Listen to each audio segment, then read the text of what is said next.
है। तो आज हम लोग पढ़ेंगे ऑक्सी एसिड्स ऑफ नाइट्रोजन। ये काफ़ी इम्पोर्टेंट टॉपिक है। ये हर एक साल किसी न किसी एग्ज़ाम में ये आता ही आता है, ठीक है।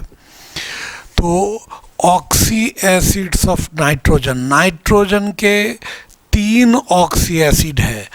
एक है हाइपोनाइट्रस एसिड जिसको H2N2O2 कहते हैं, एक नाइट्रस एसिड है HNO2 और नाइट्रिक एसिड HNO3। इन सब में सबसे इम्पॉर्टेंट है HNO3। ये दोनों स्टेबल नहीं होता, इसलिए इन दोनों का बस नाम तक ही है, पढ़ना हम लोग को नाइट्रिक एसिड है। एनसीईआरटी में भी आपको नाइट्रिक एसिड के बारे में ही केवल दिया गया है, इन दोनों के बारे में नहीं दिया गया है। ये जो हाइपोनाइट्रस, नाइट्रस, ये सब टर्म का मीनिंग समझना है। एक रूल होता है कि जैसे सबसे ऊपर ऐसे हम लोग लिखते हैं पर इक एसिड, पर एक एसिड, ठीक है। और इसमें से एक ऑक्सीजन हटा तो बनेगा क्या, एक एसिड, एक एसिड। और इससे अगर एक ऑक्सीजन हटा तो इसको कहते हैं अस एसिड। और फिर अस से एक ऑक्सीजन अगर और हटा तो इसका नाम होगा हाइपो अस एसिड, हाइपो अस एसिड। ये रूल है, ठीक है। इस रूल को समझिए कि ऑक्सीजन जिसमें सबसे ज़्यादा है वो पर एक एसिड, एक ऑक्सीजन घटेगा एक एसिड, उससे एक ऑक्सीजन घटेगा अस एसिड, उससे एक ऑक्सीजन घटेगा क्या हो जाएगा, हाइपो अस एसिड। जैसे देखिए HClO4, इसका नाम है पर क्लोरिक एसिड, पर क्लोरिक एसिड। क्लोरीन का है इसलिए क्लोरिक, सल्फर का होता तो सल्फ्यूरिक, नाइट्रोजन का होता तो नाइट्रिक, है ना। आर्सेनिक का तो आर्सेनिक ही, ठीक है, उस तरह से। तो यहाँ पर क्लोरिक, अगर फॉस्फोरस होता तो फॉस्फोरिक, तो पर क्लोरिक एसिड एक हम लोग याद कर लिए। अब बताइए क्लोरिक एसिड का क्या फॉर्मूला होगा। क्लोरिक, पर क्लोरिक एसिड से एक ऑक्सीजन हटाइएगा तब एक बनेगा, तो इसीलिए क्लोरिक एसिड का क्या फॉर्मूला हो जाएगा, HClO3। ये हो गया क्लोरिक एसिड। इससे एक ऑक्सीजन घटाए तो HClO2 क्या नाम होगा उसका, क्लोरस एसिड। एक ऑक्सीजन और घटाए HClO, क्या नाम होगा, हाइपोक्लोरस एसिड, ठीक है। ऐसे ही तो ये पर क्लोरिक, क्लोरिक, क्लोरस और क्या, हाइपोक्लोरस। वैसे ही अगर हम लोग लेते हैं H2SO4 को, जानते हैं क्या है, सल्फ्यूरिक एसिड। तो बताइए पर सल्फ्यूरिक एसिड का क्या फॉर्मूला होगा, पर सल्फ्यूरिक, एक का है ना, तो पर तो ऊपर जाएगा ना, तो इससे एक ऑक्सीजन घटाया ये बना, तो इसमें एक ऑक्सीजन जोड़िएगा तब ना ये बनेगा। तो यहाँ क्या हो जाएगा, एक में एक ऑक्सीजन जोड़िएगा तो पर एक, यानी पर सल्फ्यूरिक एसिड का क्या फॉर्मूला, H2SO5। अब बताइए सल्फ्यूरस एसिड का क्या फॉर्मूला, H2SO3, हाइपोसल्फ्यूरस एसिड H2SO2 हो जाएगा। अब नाइट्रिक एसिड का क्या फॉर्मूला होता है, हम लोग तो जानते हैं HNO3, नाइट्रिक एसिड HNO3। तो पर नाइट्रिक एसिड क्या होगा, HNO4। और नाइट्रस एसिड क्या होगा, HNO2 है। हाइपोनाइट्रस एसिड क्या होगा, HNO। तो HNO कुछ कुछ मॉलिक्यूल क्या होता है, ये डाइमर बना देता है। तो डाइमर यानी डाइमर मतलब इसका 2 मॉलिक्यूल मिल जाएगा, तो 2 मिल गया तो HV double, NV double, OV double, क्या हो जाएगा, H2N2O2 हो गया। तो इस तरह से ये नेमिंग होता है, समझ गए ना नाम को। एक और भी इसमें बहुत सारा, ये जो हम लोग जब फाउंडेशन में शुरू में इंट्रोडक्शन में पढ़ाते हैं तो हम लोग एकदम पहला क्लास में जाके हम लोग पूछते हैं स्टूडेंट को कि कोई 5 एसिड का नाम बताइए फॉर्मूला के साथ, 5 बेस का नाम बताइए, 5 मेटल बताइए, 5 नॉन मेटल बताइए। तो क्या होता है, 5 एसिड का नाम 2 तो काफ़ी तेज़ी से बोल देगा, तीसरा बोलने में थोड़ा स्लो, चौथा और सोचेगा, पांचवा कोई बोल पाता है, मतलब अगर 200 स्टूडेंट बैठे हुए हैं तो 2-4 बोल पाते हैं, बाकी नहीं बोल पाते हैं। तो हम लोग वो कितना एसिड का नाम बताया उससे पता लगा लेते हैं स्टूडेंट कितना जीनियस है, कितना पढ़ के आया है ना। वो 5 एसिड का नाम बता देगा, जो 5 नहीं बताया 4 बताया कि गुड, मतलब वो क्या है, अगर 5 बता दिया तो ओवर, काफ़ी इंटेलिजेंट, 4 तो ठीक, 3 तक एवरेज में, 3 से नीचे पुअर, ऐसे हम लोग ये करते हैं। और उसी में क्लास में हम एसिड का नामकरण बताते हैं, और क्लास के शुरू में जो 5 एसिड का नाम नहीं बोल पा रहा था फॉर्मूला के साथ, क्लास ख़त्म होते होते करीब 25 एसिड का नाम बोल लेता है। तो उसको लगता है कि हम क्लास के पहले 5 का नहीं बता रहे थे, अब 25, यानी एक दिन में हम कितना सीख लिए, है ना। तो ये उसी टाइप से है, एकदम सीक्वेंस में, समझे ना। अब देखिए, जैसे फॉस्फोरिक एसिड का फॉर्मूला H3PO4, तो बताइए पर फॉस्फोरिक एसिड का फॉर्मूला क्या होगा, पर फॉस्फोरिक H3PO5, और phosphorous acid H3PO3, hypophosphorous acid H3PO2 हो जाएगा। अब एक और रूल है क्या कि ये अगर इस तरह से, एक तो ये एग्जाम्पल हो ही गया, ठीक है।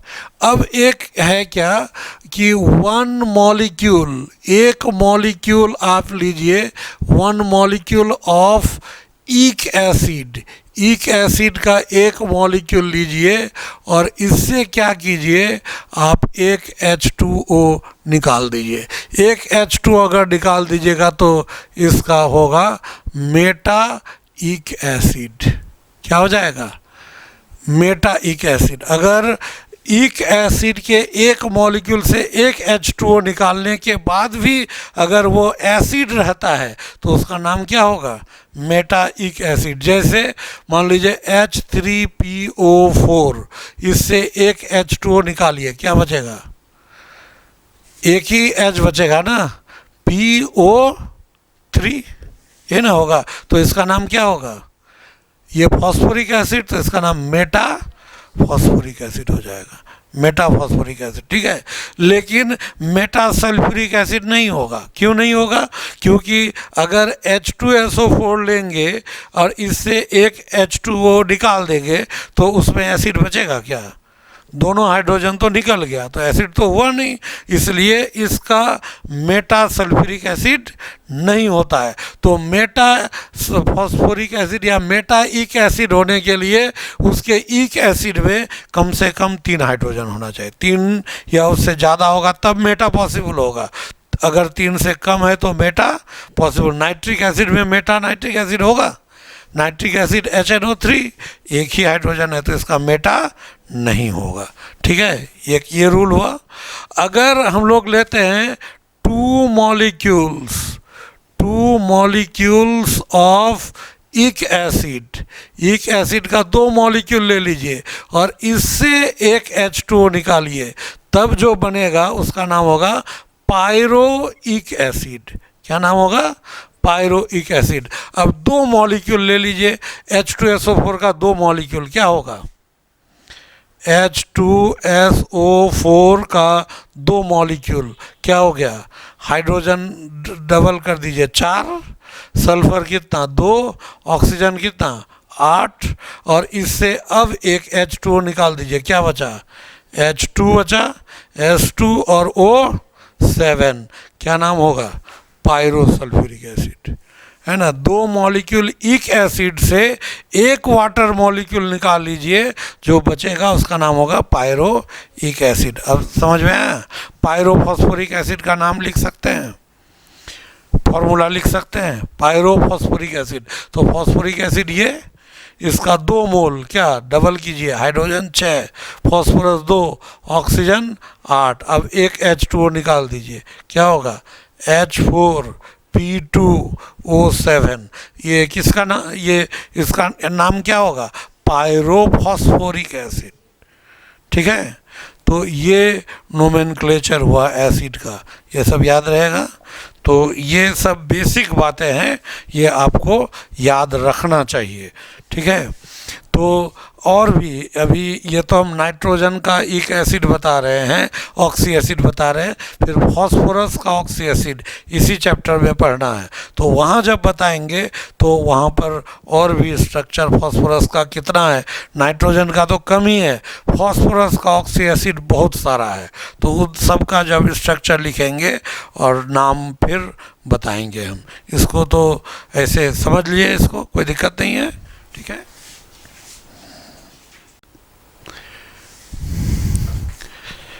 नाइट्रिक एसिड, यही इसी को हम लोग को डिटेल से पढ़ना है। तो नाइट्रिक एसिड, जिसको अल्केमिस्ट शुरू में एक्वा फोर्टिस कहते थे, अल्केमिस्ट जानते हैं ना, अल्केमिस्ट, ये सब ऐसे जनरल है। एल्केमिस्ट किसको कहते हैं? जो बहुत पहले जो है, जैसे साइंस जो है वो किस पर आधारित है? लॉजिक, है ना, साइंस लॉजिक है, फिलोसफी। ठीक है, तर्क शास्त्र जैसे कहा जाता है। तो इसमें शुरू में इसको, लॉजिक को, फिलोसफी को 2 हिस्से में बांटा गया था। एक बांटा गया था जिसको हम लोग कहते हैं कि उसको नेसाइंस कहते हैं, और एक है साइंस। नेसाइंस है क्या?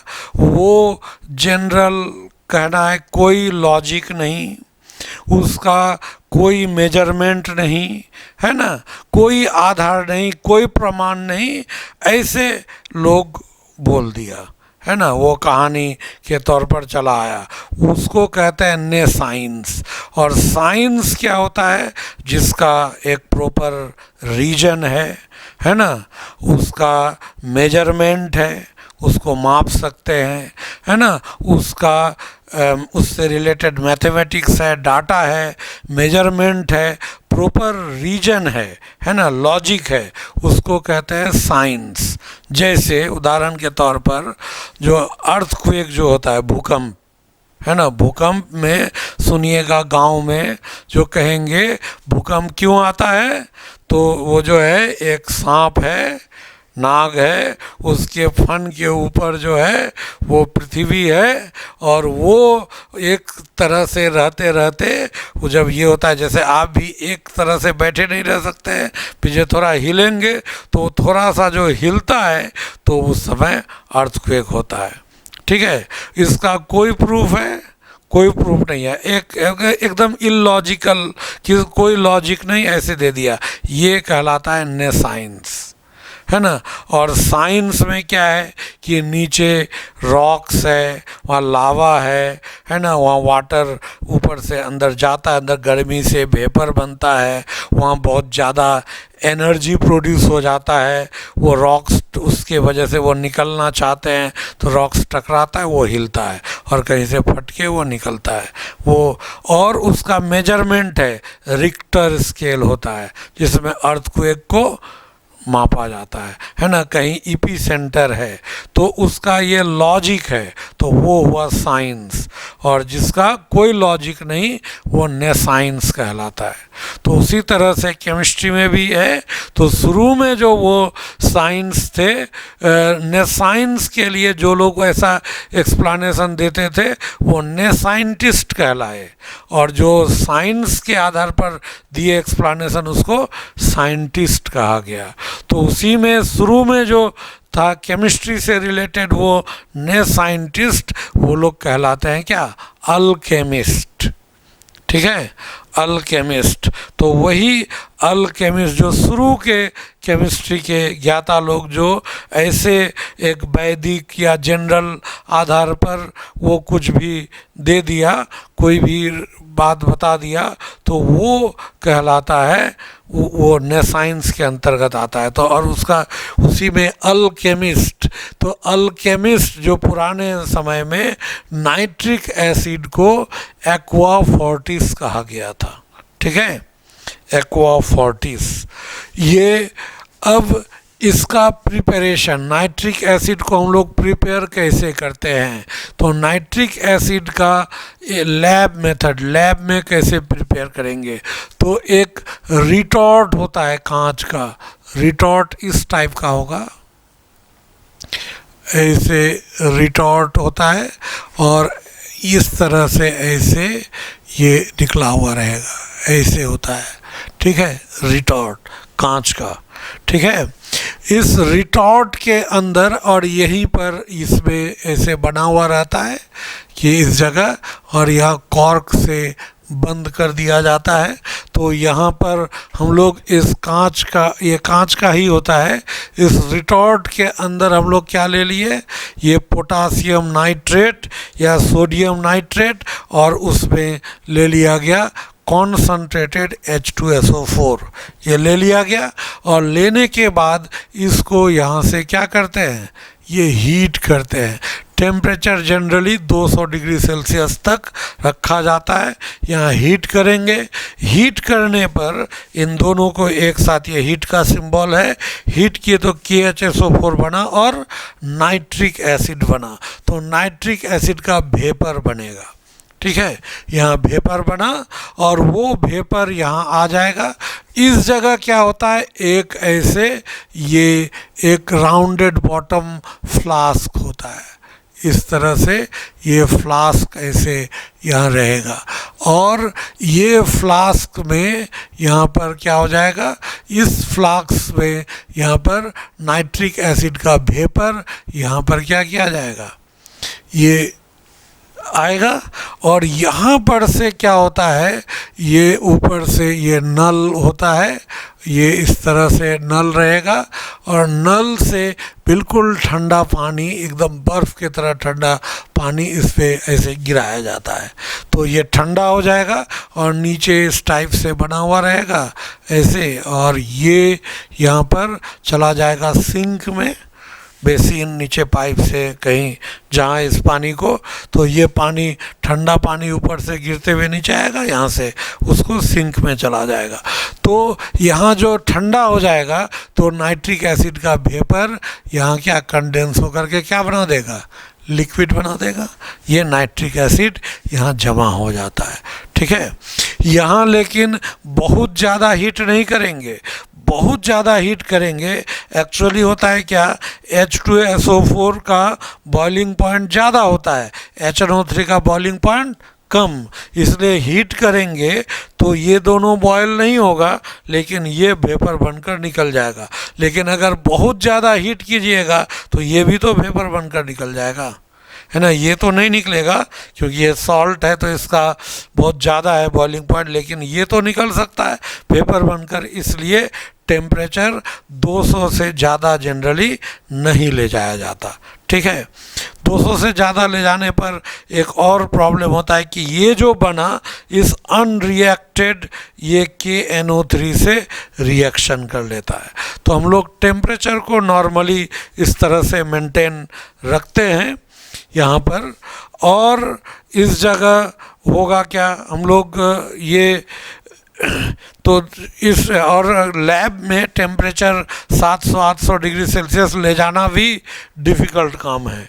तो इस मेथड से हम लोग नाइट्रिक एसिड को लैब में बनाते हैं।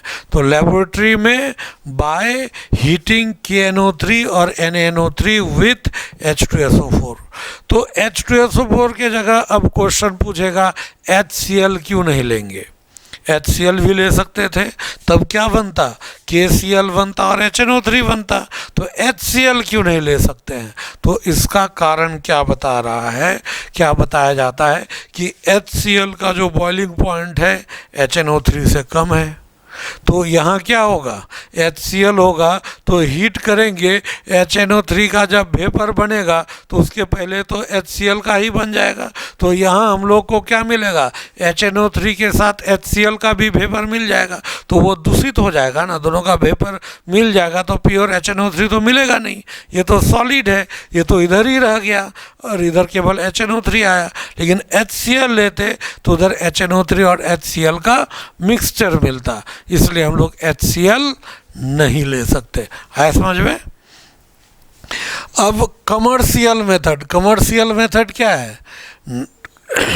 ये लार्ज स्केल में जब बनाना हो, नाइट्रिक एसिड को ज़्यादा परिमाण में जब बनाना हो, तब हम लोग क्या करते हैं, यहाँ ये कमर्शियल मेथड यूज करते हैं। तो उसके लिए दो मेथड है, एक बर्कलैंड-आइडे मेथड है और एक ओस्टवाल्ड्स मेथड है।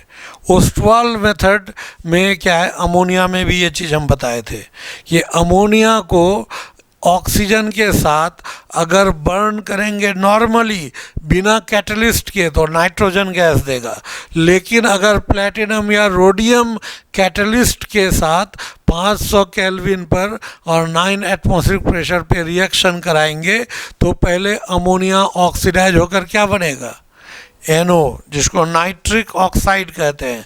और ये NO बनते ना बनते ये तुरंत एटमॉस्फेयर का ऑक्सीजन से तुरंत रिएक्शन कर लेता है, NO2 नाम, ये नाइट्रोजन डाइऑक्साइड नाम का ब्राउन गैस बनता है। और वो गैस जैसे बना उसको वाटर से रिएक्शन कराएंगे, तो हम बताए थे ना कि इसको मिक्स्ड एनहाइड्राइड कहते हैं। ये दो तरह का एसिड देता है, HNO2 और HNO3। और ये जो HNO2 है, ये जिस टेम्परेचर पे रिएक्शन कराया जाता है वो HNO2 बनते ही फिर टूट जाता है। HNO2 टूट कर क्या बनाता है, HNO3 NO, और जो NO बना फिर यहाँ आ जाएगा, रिसाइकिल हो जाएगा। NO जो बना फिर यूज कर लेंगे और यहाँ से हम लोग को क्या मिलता रहेगा, नाइट्रिक एसिड का सॉल्यूशन, वाटर भी है ना, वो सॉल्यूशन मिलेगा और उसको फिर H2SO4 के साथ हीट करके वाटर को अलग कर लेंगे और हम लोग को कॉन्सनट्रेटेड HNO3 मिलता है। तो ये तरीका है ओस्टवाल्ड मेथड। तो ओस्टवाल्ड मेथड में मेनली क्या होता है, अमोनिया का ऑक्सीडेशन से नाइट्रिक ऑक्साइड बनाते हैं, उस नाइट्रिक ऑक्साइड का ऑक्सीजन से रिएक्शन कराकर नाइट्रोजन डाइऑक्साइड, फिर वाटर से रिएक्शन कराकर हम नाइट्रिक एसिड प्राप्त करते हैं। और नाइट्रस एसिड फिर टूटकर HNO3 ही दिया, बनाना तो यही था। और ये जो बना ये रिसाइकिल कर लेंगे यहाँ पर, फिर वो ऑक्सीडाइज करके। तो ये रिपीटेडली प्रोसेस ऐसा करते हुए हम लोग बना सकते हैं ज़्यादा से ज़्यादा परिमाण में नाइट्रिक एसिड। ठीक है।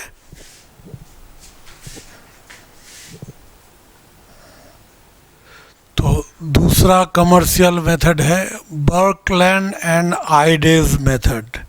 बर्कलैंड एंड आइडे, इसमें केवल NO बनाने का मेथड डिफरेंट है। जैसे ओस्टवाल्ड मेथड में क्या हुआ, अमोनिया का ऑक्सीडेशन करके NO बनाया गया, यहाँ पर नाइट्रोजन और ऑक्सीजन इलेक्ट्रिक स्पार्क बताए थे, जो बादल गरजने पर जो एटमॉस्फेयर में नाइट्रोजन ऑक्सीजन है स्पार्किंग में रिएक्शन होगा, NO बनाएगा और वही NO फिर ऑक्सीजन से रिएक्ट करके NO2 बनाएगा और वो NO2 पानी के साथ मिलकर HNO2 और HNO3 बनाया और HNO2 फिर टूटकर HNO3 NO और ये NO फिर रिसाइकिल्ड हो जाएगा।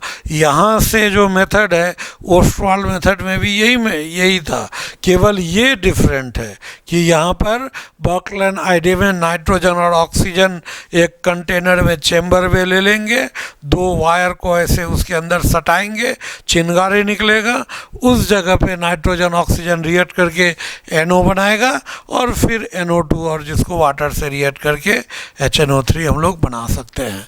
और प्रॉपर्टीज़ नाइट्रिक एसिड का, नाइट्रिक एसिड को अगर रखेंगे बॉटल में तो वो प्योर नाइट्रिक एसिड जो होता है कलरलेस होता है, सिरपी लिक्विड, थोड़ा सा चिपचिपा होगा, एकदम पतला नहीं होगा, कलरलेस लिक्विड होगा विथ पंजेंट स्मेल, तीखा, जैसे सरसों तेल का ढक्कन खोल के ऐसे अगर सूंघे तो वह एक झांस टाइप का आएगा, तो वो उस तरह का पंजेंट स्मेल होता है। फ्रीजिंग पॉइंट 231.4 केल्विन यानी 0 डिग्री सेल्सियस से नीचे, boiling point 355.6 kelvin.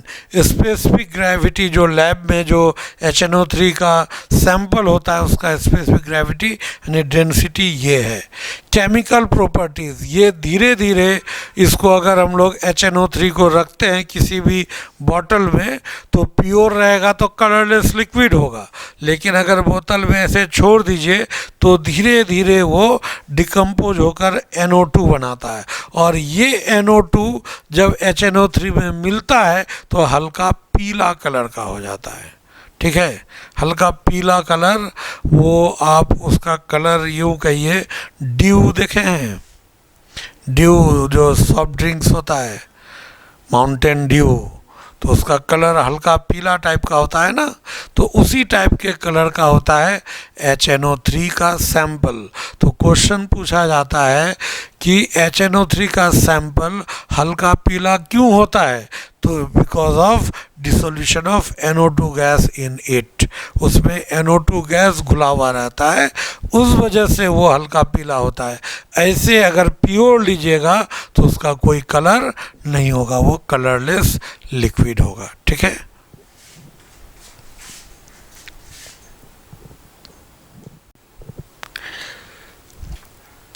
Acidic nature, HNO3 nitric acid नाम में ही है, तो एसिड है तो H तो होगा, इसलिए एसिड है तो HNO3 एसिडिक नेचर कि हम लोग को अगर कहेगा कि HNO3 एसिड है, कैसे इसको साबित करें, तो HNO3 एसिड कैसे साबित करेंगे।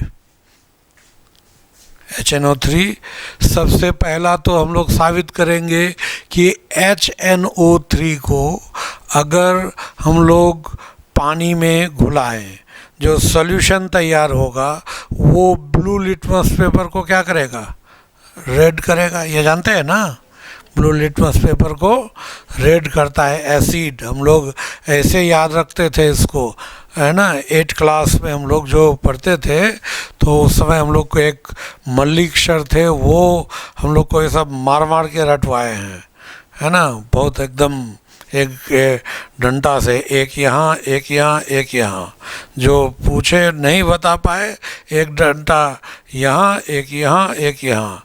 और वो फरवरी, हम लोग का तो सेशन जनवरी से स्टार्ट होता था, और ठंडा के समय, और ये सब में तो हड्डी उस समय तो इतना मोटा भी नहीं थे, दुबला पतला थे, है ना, हड्डी ही शरीर में था, मांसपेशी था नहीं, तो चोट लगता था बहुत कस के। तो उस मार के डर से हम लोग याद करके जाते थे, और हम लोग घर पे ये सोचते थे, आपस में स्टूडेंट सब डिस्कस करते थे, एक एक दिन में इतना इतना याद करने दे देते हैं, इनको खुद देंगे तो याद नहीं कर पाएंगे इतना, और हम लोग को दे देते हैं, है ना, ऐसा। लेकिन मार के डर से याद करके जाते थे। तो लैंग्वेज ऑफ केमिस्ट्री जो केमिकल इक्वेशन हम लोग को 8 क्लास में मल्लिक सर पढ़ा दिए थे, और उसका इफ़ेक्ट बाद में पता चला कि वो वहाँ पर सिखाए तो उसका क्या फ़ायदा हुआ। तो मतलब उसी में हम लोग याद करते थे, अनिल, औ से अम्ल, नी से नीला, लौ से लाल, अम्ल नीला लिटमस पेपर को लाल कर देता है ना, अनिल, ऐसे याद रखते थे। उसी तरह फिर बाद में एक होता है Mary, Mary, MARY, Mary, M से हुआ मिथाइल ऑरेंज, मिथाइल ऑरेंज किस कलर का होगा, नाम में ही ऑरेंज है तो ऑरेंज कलर का होगा। A से एसिड, R से रेड, तो मिथाइल ऑरेंज एसिड में कैसा होगा, रेड होगा। और सॉल्यूशन तीन ही तरह का होगा, एसिड, बेस या न्यूट्रल। तो न्यूट्रल में वो ऑरेंज कलर का है, एसिड में रेड है, तो येलो किस में बचा, बेस में। तो मिथाइल ऑरेंज बेस में हो जाएगा येलो, एसिड में रेड और न्यूट्रल मीडियम में ऑरेंज कलर का, है ना। और एक पीपीबी, पाटलिपुत्रा बैंक, ऐसे हम लोग याद रखते थे। पीपीबी, पी से फिनोल्फथैलिन, पी से पिंक, बी से बेस। फिनोल्फथैलिन पिंक कलर का हो जाता है बेस में, एसिड में कोई कलर नहीं, न्यूट्रल मीडियम में कोई कलर नहीं, केवल इसलिए फिनोल्फथैलिन केवल बेस को ही डिटेक्ट कर पाता है, फिनोल्फथैलिन एसिड को डिटेक्ट नहीं कर पाएगा, ठीक है। तो ये एसिड है HNO3, एक तो हम ऐसे ही पता कर देंगे, है ना। ब्लू लिटमस पेपर आप घर पे भी बना सकते हैं। एक वाइट पेपर ले लीजिए और अड़हुल का फूल होता है ना, चाइना रोज़, उसका जो पेटल्स होता है, पंखुड़ी लाल रंग का होता है, उसको कागज़, सफ़ेद कागज़ में रगड़ दीजिए पंखुड़ी को, तो कागज़ किस कलर का हो जाएगा, ब्लू हो जाता है ना। मतलब वही पर्पल, वो ब्लूइश, है ना, हो जाएगा वो। अब उसमें आप नींबू का रस ले लीजिए और उसका एक भी ड्रॉप वहाँ गिरा दीजिए, तुरंत लाल हो जाएगा। तो वो नींबू का रस खट्टा यानी एसिड है, तो एसिड की पहचान हो गई। तो HNO3 एसिड है, ये पता करने के लिए एक तो उसका एक्वस सॉल्यूशन में ब्लू लिटमस पेपर डालेंगे, रेड हो जाएगा। मिथाइल ऑरेंज रेड कलर का हो जाएगा, है ना, ये तो है। दूसरा, ये HNO3 वाटर में घुल करके H+ आयन देता है ना, और H+ H2O के साथ मिलकर क्या बना देता है, हाइड्रोनियम आयन। तो हाइड्रोनियम आयन जो जल में देगा वो एसिड होगा। HNO3 बेस के साथ रिएक्ट करके सॉल्ट और वाटर देता है, तो बेस के साथ HNO3 अगर सॉल्ट और वाटर देगा तो बेस के साथ तो एसिड ही सॉल्ट और वाटर दे सकता है, इसलिए HNO3 क्या हो गया, एसिड। और एक पढ़े होंगे कि जितने भी एसिड होते हैं, है ना, वो एसिड जो रिएक्टिविटी सीरीज है मेटल का रिएक्टिविटी सीरीज में हाइड्रोजन से ऊपर का जितना भी मेटल होगा वो एसिड से रिएक्ट करके हाइड्रोजन गैस देगा। तो मैंगनीज और मैग्नीशियम HNO3, लेकिन इसके लिए कंडीशन है, ये बहुत ज़्यादा डाइल्यूट और ठंडा होना चाहिए, बहुत ज़्यादा डाइल्यूट होगा तो इससे रिएक्ट करके हाइड्रोजन गैस देगा। अगर थोड़ा सा भी कंसंट्रेटेड होगा तो वो तो ऑक्सीडाइजिंग एजेंट होता है, ये क्या करेगा, जैसे हाइड्रोजन बनेगा वो ऑक्सीडाइज होकर के H2O बना देगा। इसीलिए हम यहाँ वेरी डाइल्यूट, और ये भी एक मतलब एक्सेप्शन ही है, केवल मैग्नीशियम और मैंगनीज ही HNO3 से रिएक्ट करके हाइड्रोजन गैस देगा। यहाँ पर हालांकि हाइड्रोजन से ऊपर बहुत सारे मेटल हैं, लेकिन सभी हाइड्रोजन गैस नहीं देगा, सिर्फ मैंगनीज और मैग्नीशियम, ये दो ही हाइड्रोजन गैस देगा, ठीक है। तो ये सब रिएक्शन क्लियर कर रहा है कि HNO3 एक एसिड है, और एसिड स्ट्रॉन्ग एसिड है, ये पूरी तरह से डिकम्पोज करता है, स्ट्रॉन्ग एसिड है। HNO3 ऑक्सीडाइजिंग एजेंट भी है। HNO3 ये पढ़े होंगे आप लोग, HNO3 में नाइट्रोजन का ऑक्सीडेशन स्टेट +5, आप पढ़े होंगे कि नाइट्रोजन का मिनिमम ऑक्सीडेशन स्टेट -3, मैक्सिमम +5। तो अगर कोई एलिमेंट अपने मिनिमम ऑक्सीडेशन स्टेट में है तो वो क्या होगा, रिड्यूसिंग एजेंट होता है, और मैक्सिमम ऑक्सीडेशन स्टेट में होता है तो ऑक्सीडाइजिंग एजेंट। तो HNO3 में नाइट्रोजन का क्या है, +5, मैक्सिमम स्टेट में, इसलिए HNO3 क्या होगा, एक ऑक्सीडाइजिंग एजेंट होगा। तो HNO3 is a good oxidising agent. और ऑक्सीडाइजिंग एजेंट क्यों, क्योंकि HNO3 जब टूटेगा तो NO2 और ये नवजात ऑक्सीजन, इसको क्या कहते हैं, नेसेंट ऑक्सीजन। नवजात मतलब तुरंत का बना हुआ, किसी भी ऐसे ऑक्सीजन तो O2 होता है ना, लेकिन नवजात मतलब तुरंत का बना हुआ, जैसे नवजात शिशु तुरंत, न्यूली बॉर्न, तुरंत जन्म लिया, उसको नवजात शिशु कहते हैं। तो उसी तरह न्यूली फॉर्म्ड, तो बनता है एटम के रूप में, फिर दो एटम मिल करके O2 बना देता है। तो नेसेंट फॉर्म में रहा ऑक्सीजन। तो ये ऑक्सीजन बहुत ज़्यादा रिएक्टिव होता है, किसी से भी तुरंत रिएक्शन करेगा, जुट जाएगा। तो ये किसी से जाके जुटेगा तो ऑक्सीजन का जुटना ही तो ऑक्सीडेशन है, इसलिए ऑक्सीजन। तो ये कब देगा? यहाँ NO2 दे रहा है, NO दे रहा है, कब? जब कॉन्सनट्रेटेड लेंगे तो क्या देगा? NO2। और अगर डाइल्यूट लेंगे तो क्या देगा? NO देगा। ठीक है, NO कॉन्सनट्रेटेड में NO2, डाइल्यूट लेंगे तो NO देगा। ठीक है, तो ये यहाँ पर ये कंडीशन है। NO भी देता है, N2O भी देता है, N2 भी देता है, वो सब बताएंगे। तो इस तरह से ये ऑक्सीडाइजिंग बिहेवियर HNO3 का किस वजह से? क्योंकि वो टूटने के बाद क्या देता है? नवजात ऑक्सीजन, नेसेंट ऑक्सीजन।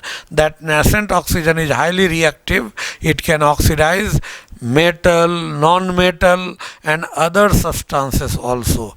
मेटल को भी ऑक्सीडाइज करेगा, नॉन मेटल को भी करेगा, उसके साथ साथ दूसरे और पदार्थ है उसको भी कर सकता है। तो बहुत सारा रिएक्शन है, लेकिन क्या है ना कि NCERT में आपको बहुत कम रिएक्शन दिया हुआ है, और आज तक हम नहीं देखे एग्ज़ाम में कि उतना रिएक्शन से बाहर पूछा है। तो ज़्यादा पढ़ने की ज़रूरत ही नहीं है ना, ज़्यादा तो पढ़ना क्या, उतना ही पढ़ने में भारी लग रहा है, तो ज़्यादा पढ़ना तो और दिक्कत है। ठीक है,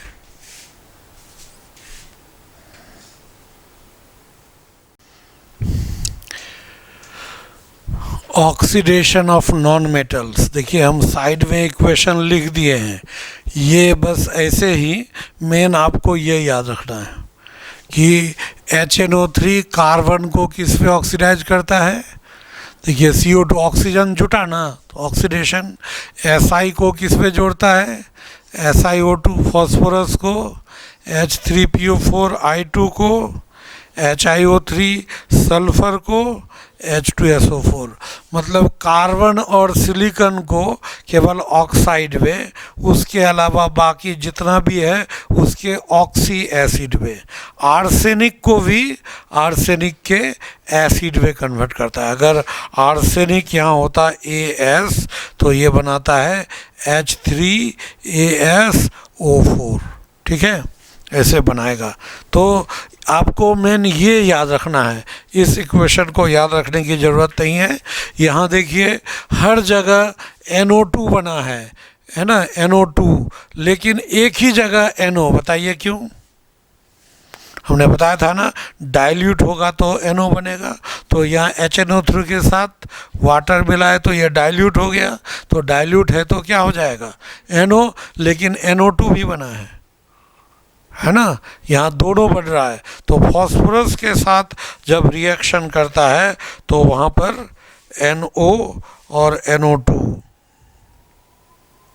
ठीक है, ये इस तरह से फॉस्फोरस के साथ यहाँ पर NO और NO2 यहाँ बनाएगा। हाइड्रोजन कितना है? 10 और 2 12, 4 दिया 12 हो गया। फॉस्फोरस 4, ऑक्सीजन 16 और 5 21 और 10 31। यहाँ कितना हुआ? 10 गुणा 3 30 और 1 31 बैलेंस्ड है। इस तरह से ये बनाएगा। तो यहाँ पर ये उसकी ज़रूरत एकदम नहीं है। हम लोग को ये याद रखना है, कार्बन को CO2 में, Si को SiO2, ये केवल दोनों को ऑक्साइड में, बाकी सब को उसके ऑक्सी एसिड में कन्वर्ट करता है। ठीक है, ये हुआ ऑक्सीडेशन ऑफ नॉन मेटल्स। अब oxidation of metals. Non metals का ऑक्सीडेशन हो गया HNO3 के द्वारा। अब मेटल्स का ऑक्सीडेशन, देखिए, मेटल में एनसीईआरटी में आपको सिर्फ दो ही मेटल के बारे में लिखा है, कॉपर और जिंक, दो के बारे में। और एग्ज़ाम में भी एक बार मैचिंग पूछा है और कॉपर और जिंक से ही पूछा है, उससे बाहर नहीं। हम एक दो तीन मेटल कुछ, और वहाँ हालांकि क्रोमियम, निकेल, आयरन, एल्युमिनियम, उसके बारे में बस ऐसे दो तीन लाइन लिख दिया है, तो हम वो सब चीज़ को भी क्लियर करके बताएंगे और दो चार मेटल्स कुछ एक्स्ट्रा बताएंगे। तो HNO3 जब कभी भी, HNO3 जो होता है जब कभी भी मेटल से रिएक्ट करता है, वहाँ HNO3 दो काम करता है, एक तो वो एसिड का ही काम करता है और दूसरा ऑक्सीडाइजिंग एजेंट। तो ये क्वेश्चन पूछ सकता है, when HNO3 reacts with a metal it acts as, पहला दे दिया एन एसिड, दूसरा दे दिया एन ऑक्सीडाइजिंग एजेंट, तीसरा दे दिया ए डिहाइड्रेटिंग एजेंट, चौथा दे दिया ए कैटलिस्ट, और मोर देन वन चॉइस। तो क्या हो जाएगा, ये एसिड और ऑक्सीडाइजिंग एजेंट दोनों का काम करेगा। तो देखिए, मेटल जब एसिड से रिएक्शन करता है तो हाइड्रोजन को रिप्लेस करेगा, तो हाइड्रोजन ये बना और मेटल नाइट्रेट। तो यहाँ पर ये किसका काम किया, ये एसिड के तरह, कि मेटल जब एसिड से ही रिएक्ट करके हाइड्रोजन देगा, और ये HNO3 उस H के द्वारा रिड्यूस हुआ। तो जो खुद रिड्यूस होता है वो क्या होता है, ऑक्सीडाइजिंग एजेंट होता है। तो यहाँ पर ये किसका काम किया, ऑक्सीडाइजिंग एजेंट, जो H के द्वारा रिड्यूस होकर रिड्यूस्ड प्रोडक्ट, और साथ में यहाँ पर क्या बना दिया, H2O बना दिया। मतलब हाइड्रोजन ऑक्सीडाइज हो गया और ये रिड्यूस हो गया। तो जो ऑक्सीडाइजिंग एजेंट होता है वो रिड्यूस होता है, ये पता है ना, और जो रिड्यूसिंग एजेंट होता है वो ऑक्सीडाइज होता है ना। ये मतलब रूल है ना। एक बहुत सिंपल सा एग्जाम्पल इसके लिए है कि जैसे मान लीजिए हम लोग जैसे नहा के आए और टॉवेल से बॉडी पोंछ रहे हैं, तो वहाँ पर ड्राइंग एजेंट कौन है, ड्राइंग एजेंट, सुखाने वाला एजेंट कौन हुआ, टॉवेल, हमारे बॉडी को सुखा रहा है। लेकिन जब बॉडी पोंछे तो टॉवेल क्या हो गया, भीग गया पानी उसमें। तो जो ड्राइंग एजेंट है वो क्या हुआ, भीग गया। वेटिंग एजेंट कौन हुआ, भिगाने वाला एजेंट हमारा बॉडी हुआ, और वो बॉडी क्या हुआ, प्रोसेस के बाद सूख गया। तो जस्ट रिवर्स होता है, ऑक्सीडाइजिंग एजेंट रिड्यूस होगा, रिड्यूसिंग एजेंट ऑक्सीडाइज होगा। तो ये ऑक्सीडाइजिंग एजेंट है, मतलब रिड्यूस होगा, रिड्यूस प्रोडक्ट हुआ वाटर, ये बन गया। तो HNO3 का जो रिडक्शन होता है कई स्टेप में होता है। देखिए, HNO3 पहला स्टेप पे रिडक्शन होगा, क्या बना, NO2। तो यहाँ पर नाइट्रोजन का ऑक्सीडेशन स्टेट कितना, ये +5 से यहाँ +4, रिडक्शन ही हुआ ना, घटा। फिर +4 से यहाँ क्या हुआ, +2, और कम हुआ, और यहाँ क्या हुआ, -3, और यहाँ पर ये +1। तो हम देखेंगे HNO3 से प्रोडक्ट देखेंगे, तो HNO3 से यहाँ +5 से +1 तो रिडक्शन ही हुआ ना। तो ये अलग अलग स्टेप में, अलग अलग कंडीशन में अलग अलग प्रोडक्ट बनेगा। NO2, NO, NH3, NH3 क्या होता है, बेस होता है, और HNO3 एसिड। तो एसिड बेस कभी भी साथ रहेगा नहीं, तुरंत रिएक्ट कर लेगा NH4NO3, और हम बताए थे NH4NO3 को हीट करेंगे तो N2O बन जाएगा, है ना। तो ये रिएक्शन, अब ये रिएक्शन कहाँ जाकर रुकेगा, किस कंडीशन में क्या प्रोडक्ट बनेगा, बन सकता है इसमें से कोई भी, तो किस कंडीशन पे कौन सा प्रोडक्ट बनेगा ये किस पर डिपेंड करेगा, concentration of acid. Acid concentrated और डाइल्यूट समझते हैं ना, कंसंट्रेटेड का हिंदी लिटरल मीनिंग हुआ गाढ़ा, और डाइल्यूट जिसको हिंदी में तनु कहते हैं, इसका मतलब पतला, ठीक है। अब जैसे हम एक कंटेनर में 100 ग्राम चीनी लिए और उसमें 1 लीटर पानी डाले, घुलाए, और दूसरा कंटेनर में हम 100 ग्राम चीनी लिए और उसमें आधा लीटर पानी डाले, घुलाए, दोनों जगह सॉल्यूशन बना, गाढ़ा कौन होगा, जहाँ आधा लीटर पानी है वो गाढ़ा हुआ, जो गाढ़ा हुआ वो कॉन्सनट्रेटेड, जो पतला हो गया वो डाइल्यूट। तो कॉन्सनट्रेटेड और डाइल्यूट जो है रिलेटिव टर्म है ना। अब जैसे एक कंटेनर में हम 3 कंटेनर लिए, तीनों में 100-100 ग्राम चीनी ले लिए, एक में आधा लीटर पानी डाले, एक में 1 लीटर, एक में 2 लीटर। तो आधा लीटर जिसमें डाले वो तो कॉन्सनट्रेटेड, जिसमें 1 लीटर डाले इसके तुलना में डाइल्यूट, लेकिन उसके तुलना में कॉन्सनट्रेटेड हो गया, है ना। तो डाइल्यूट कॉन्सनट्रेटेड ये रिलेटिव टर्म है। जितना पतला होगा, मतलब सॉल्वेंट जितना ज़्यादा होगा वो उतना डाइल्यूट कहलाएगा, सॉल्वेंट जितना कम होगा वो उतना कॉन्सनट्रेटेड कहलाएगा। तो यहाँ पर ये कंसंट्रेशन पर डिपेंड करेगा, जितना कॉन्सनट्रेटेड होगा रिएक्शन उतना ही पहले रुकेगा, और जितना डाइल्यूट होगा रिएक्शन उतना आगे बढ़ेगा। जब डाइल्यूट होगा बहुत ज़्यादा डाइल्यूट तो ये बन जाएगा, और बहुत ज़्यादा कॉन्सनट्रेटेड तो क्या बनेगा, NO2 बनेगा। ठीक है, इस तरह से मतलब क्या प्रोडक्ट बनेगा HNO3 के रिडक्शन से, this will depend on concentration of the acid. दूसरा डिपेंड करता है टेम्परेचर पर, है ना। टेम्परेचर, अब जैसे अगर हम डाइल्यूट HNO3 लेंगे लेकिन कोल्ड लेंगे तो NH4NO3 बना डाइल्यूट। अगर हॉट एंड डाइल्यूट लिए तो हॉट अगर लेंगे तो NH4NO3 टूट जाएगा, क्या बना देगा, N2O।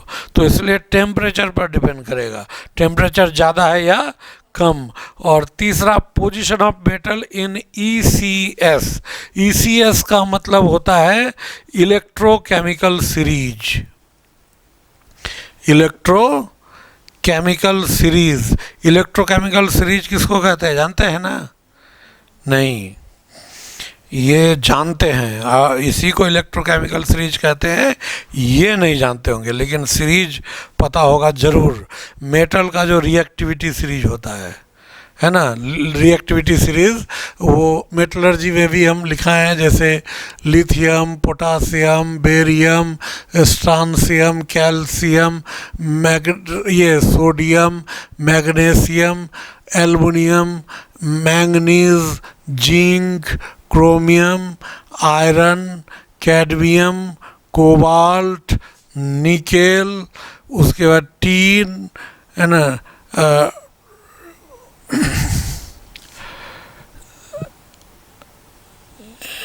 पीबी, ये हाइड्रोजन, कॉपर, मरकरी, सिल्वर और गोल्ड, ये इसका ये सीरीज होता है, रिएक्टिविटी सीरीज मेटल का। ठीक है, ये मतलब कुछ मेटल है ना, कुछ ही है, इसके बारे में ऐसे डिटेल से आप लोग इलेक्ट्रोकेमिस्ट्री में भी पढ़िएगा। इलेक्ट्रोकेमिस्ट्री इसके बाद सर काइनेटिक्स के बाद पढ़ाएंगे तो उसमें पढ़िएगा। तो इस तरह से यहाँ पर क्या होगा, ऐसे अगर हम लोग लेंगे तो रिएक्टिविटी ऊपर से नीचे घटता है। तो ये इस सीरीज में मेटल कहाँ पर है वो पोजीशन डिसाइड करता है कि क्या प्रोडक्ट बनेगा। जैसे 2 ही चीज़ देखा जाता है, इसलिए 2 एग्जाम्पल आपको दिया है। एक हाइड्रोजन के ऊपर जिंक, हाइड्रोजन के ऊपर है, हाइड्रोजन के नीचे कॉपर। तो इसलिए आपके बुक में 2 ही एग्जाम्पल दिया है, एक हाइड्रोजन के ऊपर वाला, एक नीचे वाला। मतलब हाइड्रोजन के ऊपर सारा एक जैसा, हालांकि लेड थोड़ा सा एक्सेप्शनल बिहेवियर शो करता है, हम बताएंगे, और इधर ये सब एक तरह का बिहेवियर शो करता है। तो इसलिए पोजीशन मेटल का कहाँ है। अब जैसे अगर हम लोग यहाँ पर जो लेते हैं, अगर डाइल्यूट लेते हैं, जैसे कॉपर ये नीचे है, कॉपर में NO बनेगा, है ना, डाइल्यूट के फॉर्म में। लेकिन अगर हाइड्रोजन से ऊपर है तो डाइल्यूट में क्या बनेगा, N2O बनेगा। इसलिए पोजीशन क्या है, जो मेटल रिएक्ट कर रहा है उसका इसमें पोजीशन क्या है, उस पोजीशन पर डिपेंड करेगा कि रिएक्शन जाके रुकेगा कहाँ। ये पूरा है, कहीं भी जाकर के रुक सकता है। वो रुकना कंसंट्रेशन पर डिपेंड करेगा, टेम्परेचर पर डिपेंड करेगा, और किस मेटल से रिएक्शन करा रहे उस मेटल का इस रिएक्टिविटी सीरीज में पोजीशन क्या है उस पर डिपेंड करेगा। ठीक है। ये नाइट्रिक एसिड का मेटल के साथ रिएक्शन से रिलेटेड कुछ important point. Noble metals, Nobel metal कौन होता है? गोल्ड, सिल्वर, है ना। गोल्ड हम लोग गोल्ड ले सकते हैं, उसके बाद हम लोग ये ले सकते हैं प्लैटिनम, है ना। ये सब का ये ऑर्नामेंट्स बनता है, वो नोबल मेटल है। जैसे गोल्ड का जेवर क्यों बनता है ना, लोहे का क्यों नहीं बनता, है ना। या तो उसका कारण क्या है कि गोल्ड जैसे जो जेवर होगा वो हमेशा तो एक्सपोज होता रहेगा ना, एयर के कांटेक्ट में आएगा, पानी के कांटेक्ट में आएगा, तो क्या होता है उससे कुछ मेटल जो हाईली रिएक्टिव है उससे रिएक्ट कर जाएगा तो ख़राब हो जाएगा, है ना। इसीलिए, और गोल्ड क्या होता है, ना तो एयर से रिएक्ट करता है, ना वाटर से रिएक्ट करता है, ना जल्दी एसिड का कोई असर पड़ेगा, ना बेस का। इस वजह से क्या होगा कि उसको, और एक तो ये वजह है कि किसी से जल्दी रिएक्ट नहीं करता, दूसरा इसका जो मैलिएबिलिटी और डक्टिलिटी बहुत ज़्यादा है, इसकी वजह से काफ़ी पतला पत्थर बनाया जा सकता है। इसे पतला, अगर कान का जो पहनने वाला काफ़ी भारी हो तो कान तो टूट के नीचे आ जाएगा ना। तो उसमें क्या होता है, लाइट चाहिए तो हल्का चाहिए, तो उसके लिए पतला। अगर सोना छोड़ के कोई दूसरा मेटल का उतना पतला बनाएंगे वो मुड़ जाएगा, लेकिन सोना क्या होता है काफ़ी पतला पत्थर बना सकते हैं और फिर भी उसमें टेंशन मतलब स्ट्रेंथ होता है, वो जल्दी मुड़ेगा नहीं। उसके बाद ये इसमें चमक होता है ना, लस्टर। ये गुण के वजह से इसको जेवर के रूप में यूज किया जाता है। तो वैसे मेटल गोल्ड हुआ, प्लैटिनम हुआ, ये सब नोबल मेटल्स है। तो नोबल मेटल्स HNO3 के साथ रिएक्शन नहीं करता है। उसमें हम बताएंगे आगे, उसमें होता है क्या कि नोबल मेटल्स के जगह पे उसमें है क्या, एक अम्लराज होता है। अम्लराज, एक्वा रेजिया कहते हैं उसको। HNO3 और HCl का मिक्सचर होता है अम्लराज। वो क्या करता है ना, सोनार लोग यूज करते हैं सोना को गलाने में। क्या है, कुछ भी जेवर, कुछ भी वो एसिड वो रहता है, उसमें आप उसको डाल दीजिए, वो एकदम पूरा गला करके वो एक जगह जमा कर देगा, वो गला देता है। अम्लराज कहते हैं उसको, एक्वा रेजिया कहते हैं, ठीक है। तो केवल उससे रिएक्शन करेगा जो HCl और HNO3 का एक फिक्स प्रोपोर्शन में मिक्सचर होता है। इसलिए नोबल मेटल HNO3 अकेले HNO3 से रिएक्शन नहीं करता। Metals like Fe, Cr, Ni, Al become passive in concentrated HNO3। Passive क्या होता है, एक्चुअली क्या होता है, ये HNO3 जो है टूट करके, कॉन्सनट्रेटेड HNO3 टूट करके नेसेंट ऑक्सीजन देता है, नवजात ऑक्सीजन।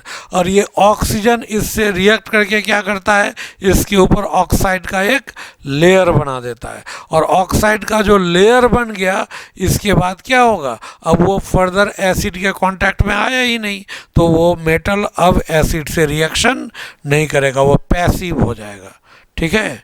तो वो इनएक्टिव हो जाएगा। तो कॉन्सनट्रेटेड HNO3 में अगर इन सभी मेटल्स को रखेंगे तो उसके ऊपर एक थिन प्रोटेक्टिव लेयर जमा हो जाता है, और वो लेयर उसको फर्दर एसिड से रिएक्शन करने से रोकता है ना। इसीलिए वो पैसिव हो जाता है। पैसिव मतलब इनएक्टिव, पढ़े है ना, एक्टिव वॉइस, पैसिव वॉइस पढ़े है ना, पता है ना, जानते है ना। He can do this work, इसका पैसिव वॉइस क्या होगा,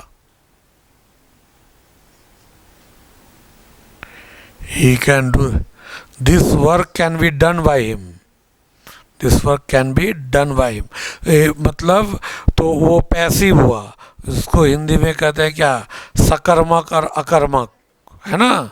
तो वही यहाँ पर पैसिव, इनएक्टिव, अकर्मक, एक्टिव नहीं है, काम नहीं कर रहा है, इनएक्टिव। तो वो पैसिव हो जाता है कॉन्सनट्रेटेड HNO3 में। मैग्नीशियम और मैंगनीज, ये भी याद रखने वाली बात है, ये दो ही मेटल है जो डाइल्यूट HNO3 से हाइड्रोजन गैस देगा, नहीं तो बाकी कोई भी मेटल हाइड्रोजन गैस नहीं देगा। हाइड्रोजन गैस बनेगा और HNO3 फिर उसको ऑक्सीडाइज करके वाटर में कन्वर्ट कर देगा। इसलिए हाइड्रोजन गैस केवल यही दो देता है और दोनों का नाम M से है। ठीक है। टीन और एंटीमनी ये थोड़ा सा डिफरेंट रिएक्शन करता है और ये ऑक्साइड में कन्वर्ट होता है HNO3 के द्वारा। ठीक है। अब इसमें हम लोग लेते हैं क्या, यहाँ पर action of HNO3 on metals above hydrogen in ECS, यानी हाइड्रोजन के ऊपर जो मेटल है उसका रिएक्शन का कंडीशन लेते हैं। तो हम लोग लिए जिंक को, तो जिंक के साथ क्या बनाएगा, तो विथ हॉट एंड कॉन्सनट्रेटेड, देखिए टेम्परेचर आ गया और कंसंट्रेशन भी आ गया। हॉट और कंसंट्रेटेड HNO3 के साथ ये कोई भी मेटल हो NO2 ही देगा, ये याद रखिएगा। मतलब चाहे हाइड्रोजन के ऊपर हो या नीचे, कॉन्संट्रेटेड HNO3 से रिएक्ट करके क्या देगा, NO2 गैस देगा। डाइल्यूट में जो हाइड्रोजन के ऊपर होगा वो N2O देगा और जो हाइड्रोजन के नीचे होगा वो NO देगा, NO। ठीक है, यहाँ केवल अंतर है। ठीक है, कॉन्संट्रेटेड के साथ सेम है दोनों, चाहे ऊपर हो या नीचे। तो देखिए इस रिएक्शन को ऐसे हम लोग लिखते हैं, इसको दो तरीके से लिखा जा सकता है। एक, ये HNO3 क्या बनाता है ये याद रखना होगा, हॉट और कंसंट्रेटेड के साथ NO2। तो हम लोग क्या करेंगे, यहाँ H2O बनाएंगे प्लस NO2 और एक ऑक्सीजन बनाएंगे, नेसेंट ऑक्सीजन। क्या हुआ, अब देखिए हाइड्रोजन दो है ना, तो यहाँ दो करना पड़ेगा ना, नाइट्रोजन कितना हो गया, तो यहाँ कितना करना पड़ेगा, दो।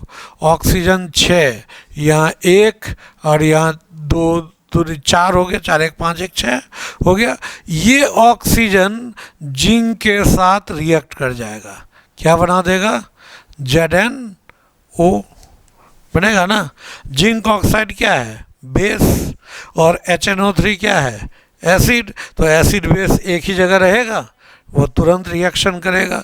तो यहाँ क्या होगा, ZnO ये HNO3 से रिएक्शन करेगा और रिएक्शन करके क्या बनाएगा, Zn और NO3 होल 2 और फिर H2O बना देगा।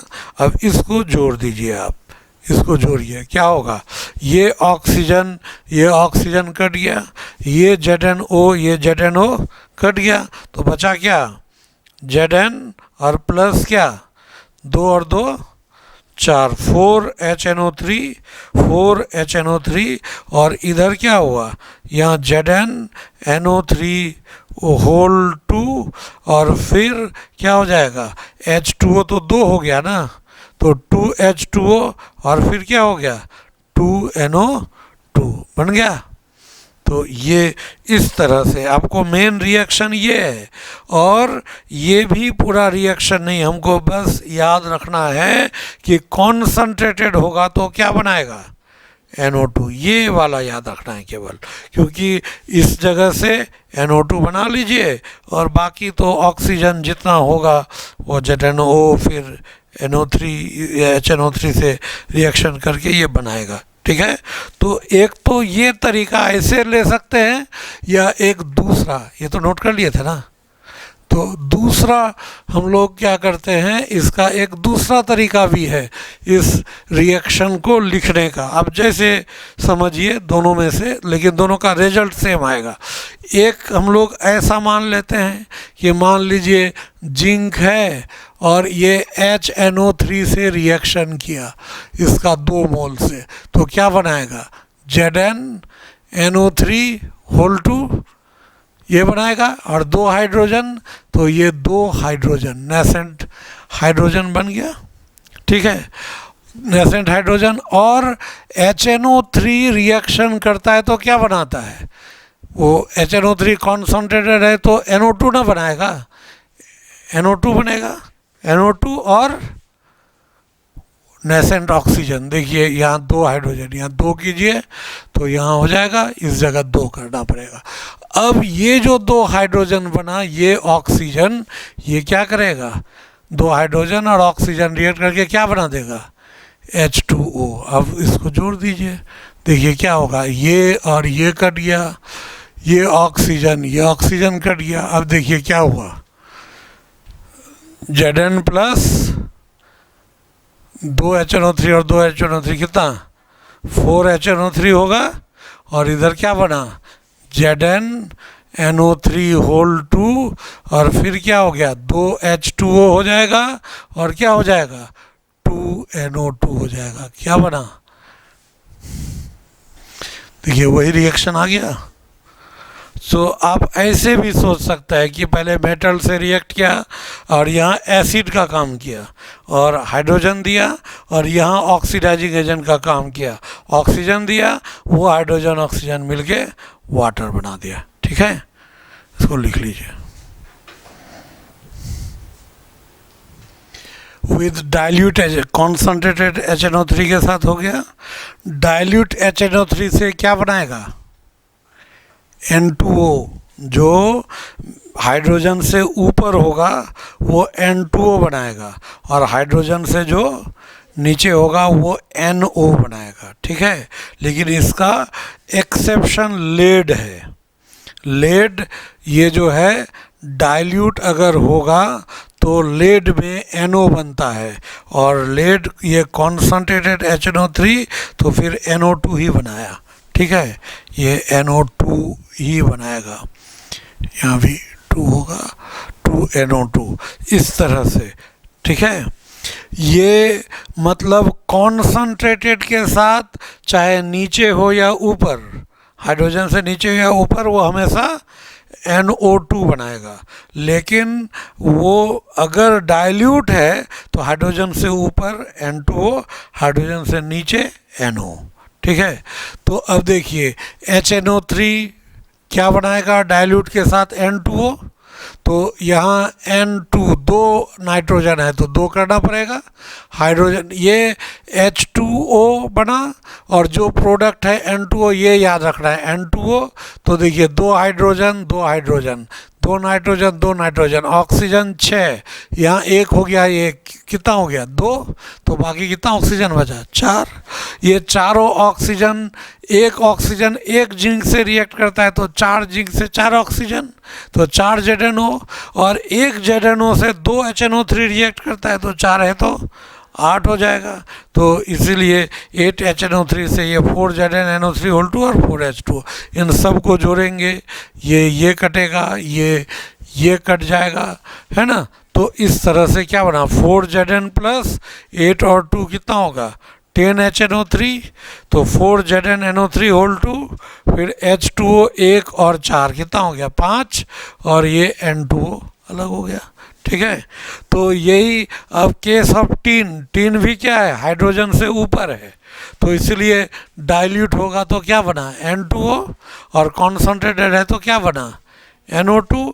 Lead is the exception, lead में डाइल्यूट है तो क्या बना NO, और कॉन्सनट्रेटेड है तो जो NO2 बनना चाहिए वो NO2 ही बन रहा है। ठीक है, इसमें क्या है, action of HNO3 on metals below hydrogen, वो हाइड्रोजन के ऊपर वाले मेटल के लिए था जिसमें कॉन्सनट्रेटेड के साथ NO2 और डाइल्यूट के साथ N2O, है ना। यहाँ क्या होता है, जो हाइड्रोजन के नीचे है कॉन्सनट्रेटेड का साथ तो NO2 ही देगा, डाइल्यूट में NO देगा N2O के जगह, बस ये अंतर है। ठीक है, तो अब जैसे कॉपर हम लोग लिए तो कॉपर कॉन्सनट्रेटेड जब है तो जैसे हम लोग लिए थे NO2 बना, नेसेंट ऑक्सीजन दिया, वो कॉपर से रिएक्ट करके CuO बनाया, ये CuO जितना होगा उसका डबल HNO3 होगा, CuNO3 होल 2 और H2O, यानी ये मेटल का ऑक्साइड बेस है, ये एसिड है, एसिड बेस रिएक्शन सॉल्ट और वाटर बन जाएगा। तो यहाँ ये कैंसिल हो गया, ये कैंसिल हो गया, तो क्या बचा Cu और 2 2 4 HNO3, तो CuNO3 होल 2, एक H2O एक H2O 2 H2O और 2 NO2 हो गया।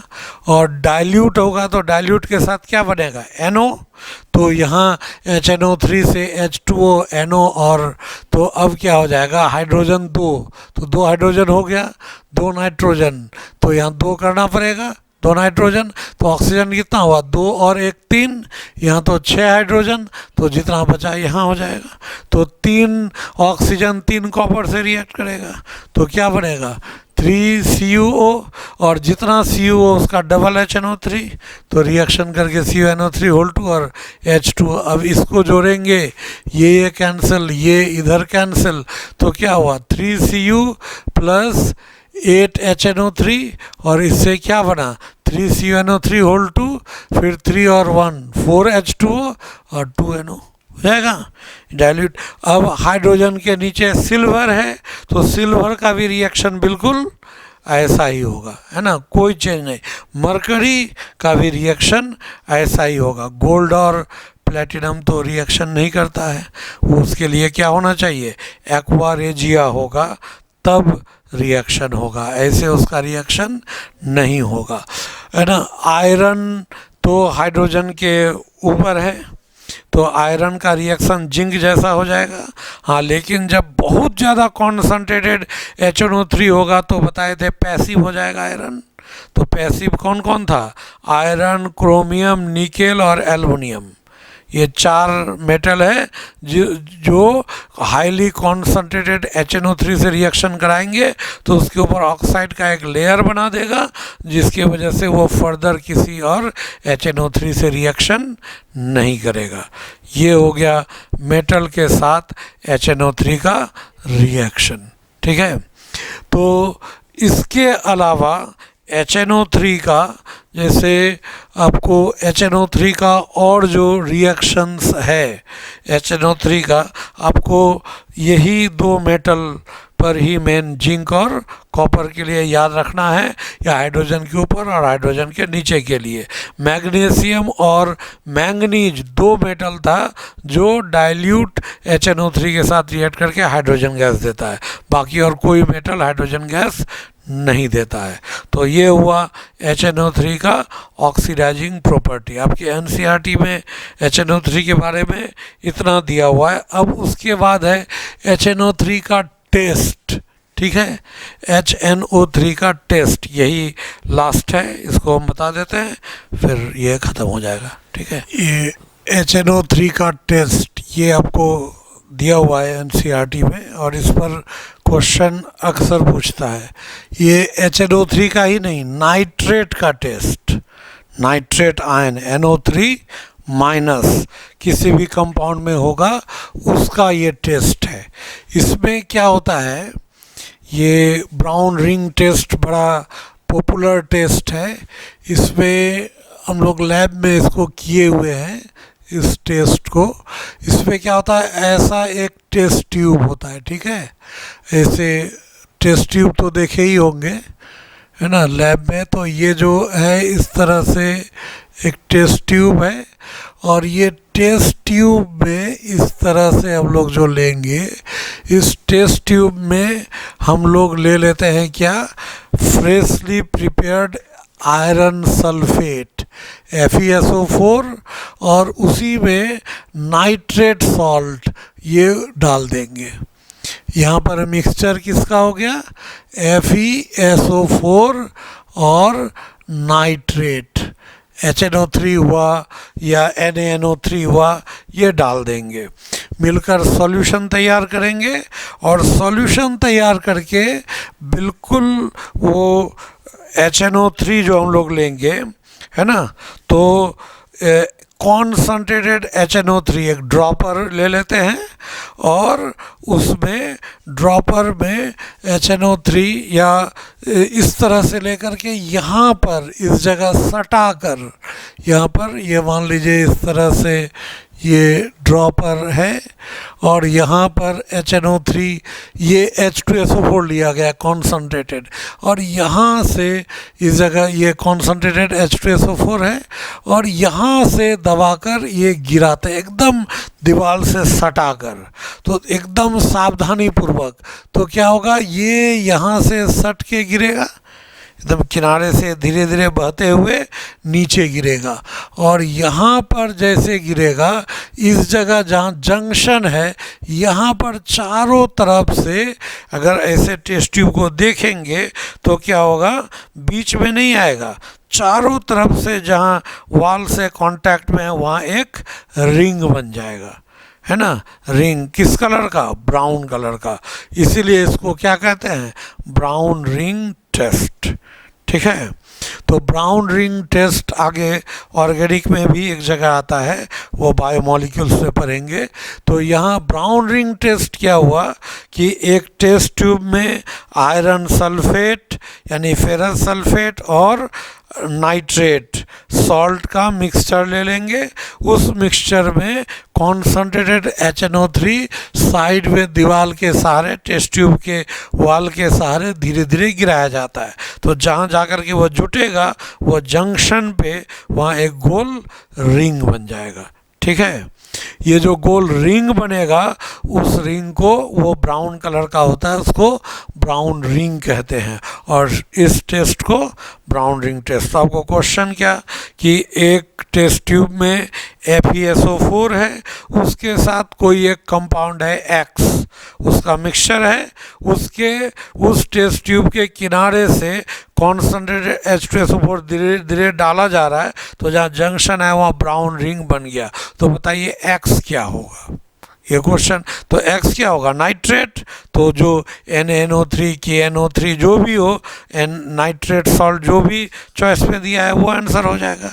तो ये नाइट्रेट का टेस्ट, और ये रिएक्शन है, ये फेरस हुआ आयन, ये नाइट्रेट आयन, और H2SO4 से कौन आया, H+, वो जो मिलाया गया तो आयरन ऑक्सीडाइज होकर के फेरिक बना दिया, और नाइट्रेट रिड्यूस होकर के क्या बना दिया, NO, और ये NO जो अनरिएक्टेड FeSO4 है उससे रिएक्ट करके ये ब्राउन रिंग बनाता है। या तो ये रिएक्शन लिख सकते हैं, या सेकंड वाले के जगह हम ये रिएक्शन भी लिख सकते हैं। ठीक है, क्योंकि आयरन सल्फेट वाटर में इस तरह से एग्जिस्ट करता है, तो ये रिएक्शन करके ये ब्राउन रिंग का फॉर्मेशन करेगा।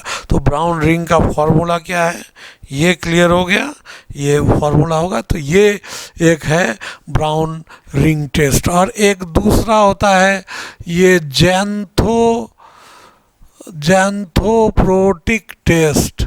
ज़ैंथोप्रोटिक टेस्ट, ज़ैंथोप्रोटिक टेस्ट ये हालांकि बायोमोलिक्यूल में प्रोटीन में पढ़ेंगे कि कुछ प्रोटीन है जिसमें बेंजीन रिंग होता है, उसको अगर नाइट्रिक एसिड से रिएक्शन कराएंगे वो पीला हो जाएगा, जो कलरलेस है वो कैसा हो जाएगा, पीला हो जाएगा। ये पीला होना इंडिकेट करेगा कि वहाँ नाइट्रिक एसिड, जैसे प्रोटीन में नाइट्रिक एसिड डालेंगे तब वो पीला होगा। तो अगर हमें पता है कि नहीं ये प्रोटीन है, उसमें कोई सब्सटेंस डाले वो पीला हो गया, मतलब वो जो सब्सटेंस डाले थे वो नाइट्रिक एसिड है, तो नाइट्रिक एसिड का ये टेस्ट हो गया। इसलिए नाखून में कभी भी HNO3 अगर थोड़ा सा भी गिर जाएगा तो नाखून पीला हो जाता है, कारण कि वहाँ पर प्रोटीन है।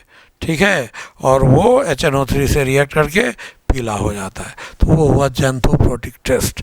ठीक है, और HNO3 का यूज वो तो आप लोग खुद से पढ़ लीजिएगा, क्या यूज है विस्फोटक पदार्थ बनाने में, लेबोरेटरी रिएजेंट, उसके बाद फायर क्रैकर्स जो पटाखा होता है वो बनाने में, कैल्शियम अमोनियम नाइट्रेट बताए थे जो उर्वरक फर्टिलाइज़र बनाने में इसका इस्तेमाल होता है ना।